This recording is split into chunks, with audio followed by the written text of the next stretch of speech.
Salut tout le monde, c'est Diaruga, content de vous retrouver aujourd'hui pour une nouvelle vidéo manga sur la chaîne. On est parti pour parler de deux nouveautés de chez Ototo Édition. Comme vous l'avez vu sur le titre, il s'agit bien sûr de Grimoire of Zero et de No Game No Life, son adaptation manga. Alors qu'est-ce que j'en ai pensé, qu'est-ce que ça vaut? C'est parti, on va voir ça tout de suite après le générique.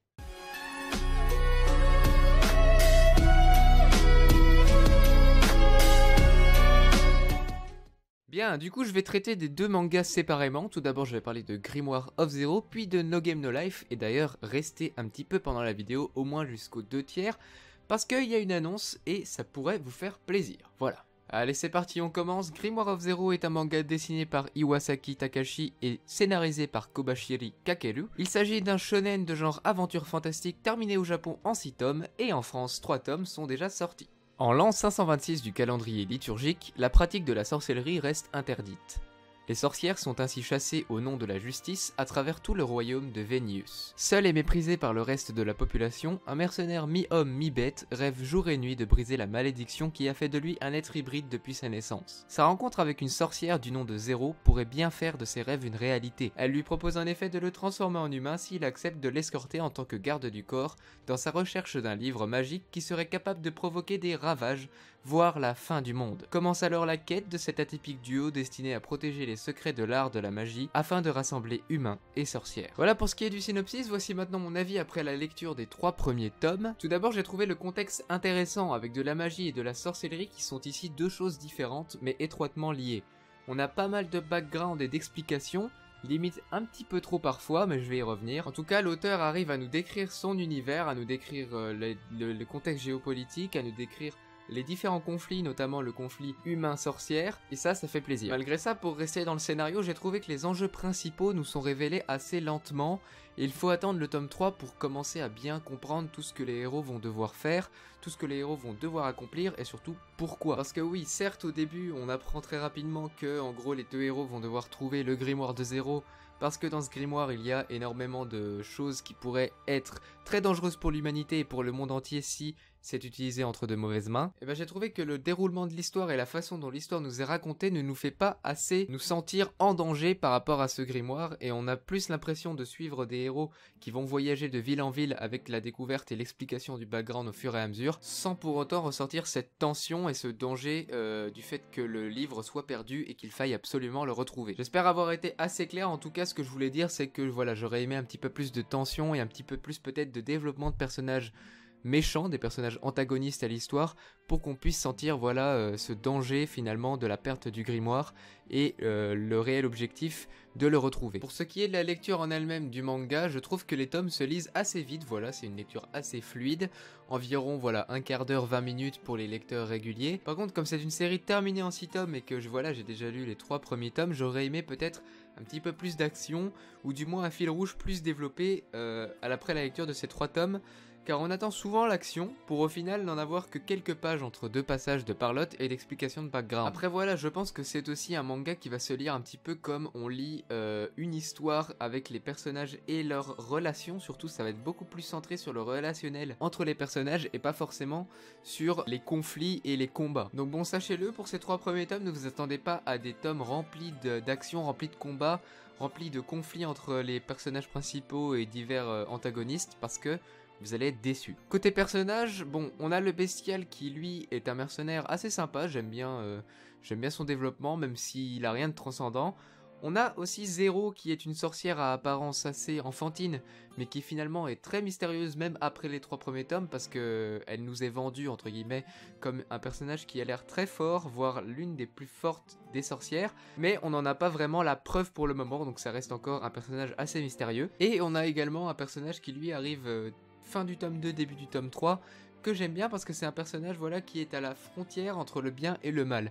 Quand je dis ça, ça veut dire que c'est un personnage qui va tout le temps servir ses propres intérêts, vouloir accomplir ses objectifs, peu importe s'il fait le bien ou le mal pour les accomplir. Enfin, côté dessin, comme vous pouvez voir les planches depuis tout à l'heure d'ailleurs, j'ai trouvé ça banal, on va dire. C'est pas transcendant, c'est pas un manga qui m'aura marqué par ses dessins. Les personnages sont très bien dessinés, moi pour l'instant j'ai rien à dire là-dessus. Par contre, on a certaines planches voilà, qui sont certes agréables à l'œil, mais d'autres planches qui, elles, seront peut-être un petit peu trop vides de détails. Mais bon, ça c'est un point que j'aborde beaucoup. Je suis très friand de détails sur les planches, pas que ça soit trop surchargé non plus, mais j'adore quand voilà, il y a beaucoup de détails sur les environnements, sur tout ce qui nous est présenté finalement. Et là, on a quelques phases où on a des cases peut-être un petit peu trop vides, tout simplement. Et comme je l'ai dit, ça c'est un point qui est purement au goût de chacun et donc qui ne pénalisera en rien la lecture du manga en lui-même. C'est à peu près tout pour Grimoire of Zero. Je veux pas vous spoiler, donc je peux pas vraiment vous parler plus en détail de l'histoire. Je vous ai déjà abordé quelques points qui me semblaient les plus importants. En tout cas, globalement, c'était une lecture assez sympathique, mais j'aurais aimé un petit peu moins de chapitres centrés sur le sentimental et sur le relationnel pour un petit peu plus de développement de scénario et de développement d'intrigue, notamment dans la tension et dans les personnages antagonistes, parce que pour l'instant on n'en voit pas. Mais après, comme je vous l'ai dit, au fur et à mesure de la lecture, on se rend compte que ce n'est pas forcément un manga qui va se centrer là-dessus, mais plus un manga qui va se centrer sur l'histoire en elle-même de plusieurs personnages qui vont voyager ensemble sans forcément avoir des combats toutes les 2 secondes, ce qui est tout à fait normal et ce qui sort de l'ordinaire pour ce genre d'univers. Et sachez, si vous ne le saviez pas, qu'il y avait eu aussi une adaptation animée de Grimoire of Zero disponible sur Wakanim, donc voilà, si ça vous intéresse, vous pouvez aussi aller y jeter un œil. Voilà, maintenant on passe à mon avis sur le premier tome de No Game No Life, un avis qui sera plus rapide que celui de Grimoire of Zero, tout simplement parce que je n'ai lu que le premier tome, contrairement à Grimoire of Zero où j'en avais lu 3.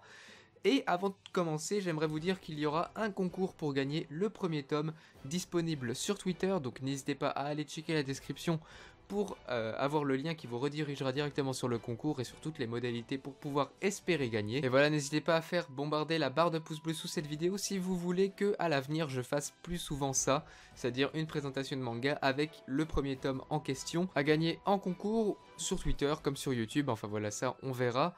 Mais voilà, n'hésitez pas à me le faire savoir en bombardant la part de pouce bleu les potes. Et sur ce, on est reparti. Alors, No Game No Life est un manga dessiné par Hiragi Mashiro et scénarisé par Kamiya Yu.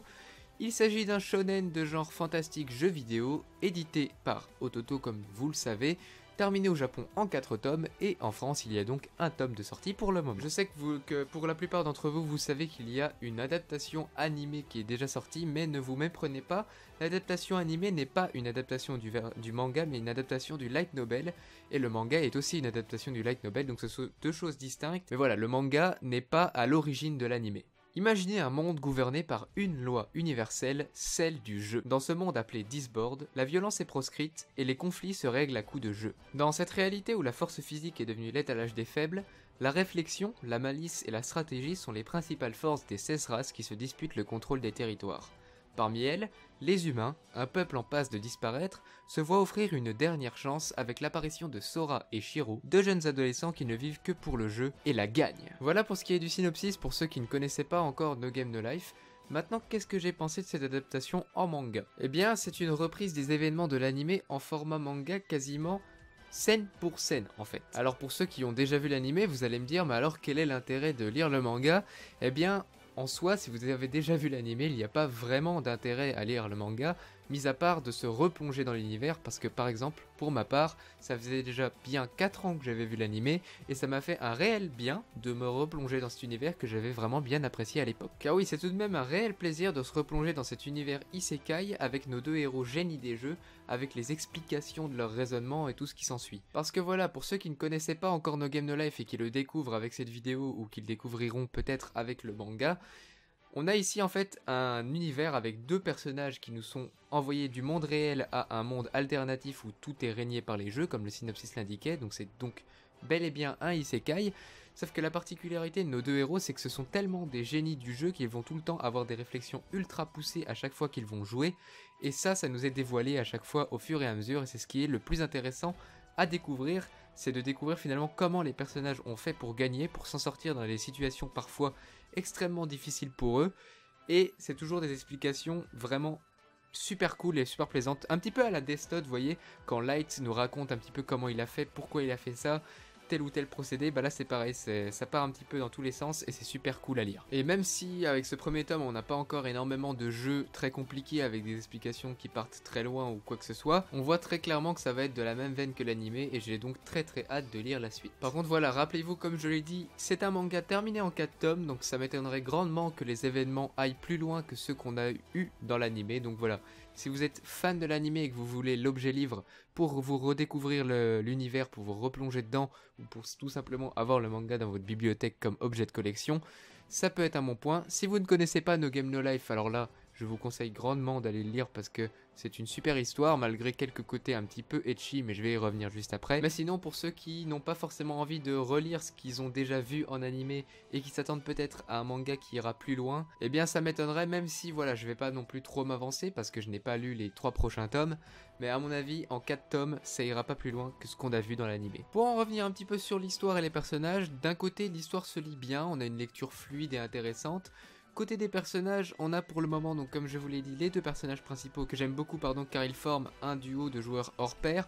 On a aussi la petite fille du roi des Humanities, qui est l'équivalent des humains en fait, qui elle semble beaucoup plus faillible que les protagonistes. Et on sait d'ores et déjà, en tout cas pour ceux encore une fois qui ont vu l'animé, il y a énormément de comparaisons à l'animé, mais en même temps ce manga et cet univers s'est fait connaître par son animé, donc c'est normal. Et bien on sait que d'autres personnages vont faire leur apparition et ce sont des personnages vachement intéressants, donc j'ai hâte de les découvrir dans cette version papier. Pour finir, côté dessin, j'ai trouvé ça joli. On a parfois des planches qui paraîtront quelque peu surchargées pour certains, mais de mon côté ça m'a pas dérangé dans ma lecture. Le côté fanservice que l'on retrouvait donc dans l'animé est bel et bien présent dans la version manga, ça on aime ou on n'aime pas, mais bon, ça ne nuit pas au développement de l'histoire, peut-être simplement au personnage de Stéphanie qui est peut-être des fois un petit peu trop présenté avec des plans culottes, des trucs comme ça, mais bon.